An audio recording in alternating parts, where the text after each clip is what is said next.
I had seen a Charlie Sheen interview with Charles Gibson on ABC that I was overwhelmed by. I had no idea, I don't read much or anything. I had no idea what Charlie Sheen had done. I knew that he was, which is probably a good thing, you know? So I just see this sweet guy. I love guys who come out of rehab anyway, you know? I'm a big fan of rehab and people trying to get a second chance. And I really loved Charlie, what I saw on that tape. And I thought the only way to do this show is to come in with the other side of Michael Fox. You don't come in with Michael Fox light. You come in with the 180. And I thought Charlie could do it. I had worked with Charlie at this point. I mean, first I saw him on the set. I worked with him. Now, this is about a year later. I mean, I saw him on the Gibson show and worked with him. This is now a year later. And I said, what about Charlie Sheen? And people were interested. And ABC was interested. And I remember, again, Bill and I had to go in and explain what we were going to do with Charlie. We had no idea. We did well last time, we had no idea. So we're kind of walking up the stairs to ABC's office thinking, well, what do you think this guy's like, you know? Anyway, we came up with Charlie Sheen and we pitched enough to get it going. And so we got this pickup with Heather, obviously. And Mike was excited. And we go, for the first time, I've never did focus groups. I never did focus groups. And DreamWorks said, you know, look, this is a big thing for us. We want to do some focus groups. Is that okay? Would you go? And I go, I'll go, but I'm not going to be bound by anything. But yeah, I'll go because I was just interested in what people would say about keeping the show alive. There's such affection for Mike and certainly didn't want to do something that the audience just desperately didn't want to see under any circumstances.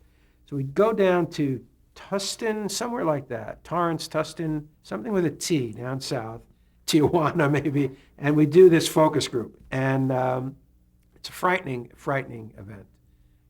To think that anyone makes decisions really off of this is insane. But they have this group in there, and they're talking about what it is. Do you think people should go on with the show? And then it's Charlie Sheen. And I'm watching these people, and then there's one woman. There's always someone who hijacks it, hijacks the session. And this woman doesn't know that she did, but she gave me the key, you know. And I was there with two young writers, and she goes, Charlie Sheen. God, I can't believe they're going to replace Michael Fox with Charlie Sheen, you know. He's the opposite. He's all these things. And so the woman said, have you seen any Charlie Sheen movies? She goes, oh, yeah, I go to every movie he's ever made, you know. And she goes, well, would you turn the show? He goes, yeah, I'd just like to see how they get Charlie Sheen to be Mike Fox. Because Charlie Sheen is who he is, and that's why. And I go, that's it. I know who Charlie is. He's the baddest guy ever. I would have made him the other way. And I walk out in the parking lot, and I said to the two writers, I go, here's the opening scene. He's in bed. He's late for his first day of work. He's in bed with a woman he's just met. She doesn't even know his name. And that's how we open the show. And Chris Henchy had a great joke at the end of that. So when we introduce Charlie Sheen, they're waiting for him. And he's in bed. Where is he? There's a press conference. The TV's on in this motel room. You cut to, there's a stewardess uniform, a skew, you know, you come up on bed, and there's this stunningly gorgeous woman who she's going to be okay. And she's watching this, and she goes, her first line, she goes, Charlie, what did you say your last name was again? And Sheen comes out of the bathroom, his first line is, whoa, let's not rush things, you know? And then he sees that they're talking about him, and they're waiting for him, and he goes, I got to go, and I love you, and all that, you know, and then at the door he stops, but she goes, well, thanks for flying Scandinavian Airlines.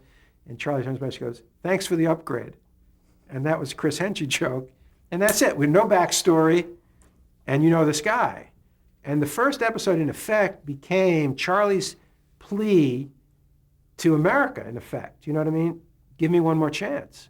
Because they're going to fire him here, you know. And it was real. Marcia Cross was the woman. And she plays a woman. It was actually turned out to be a very interesting idea. I can't remember who wrote this, but it was really group written. She's a lawyer for the city, against the city, holding them hostage. Turns out she was his last love and the big love of her life. He left without a word, and the fact is he doesn't remember because he was doing so much drugs, this character, right?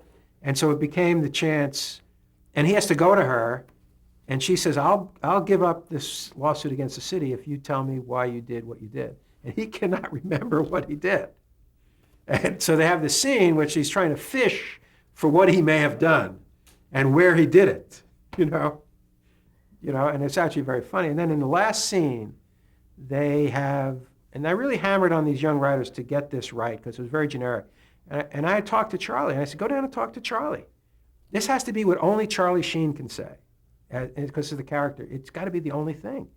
And they came up with a very good thing where at the end he finally admits, he goes, look, I don't remember.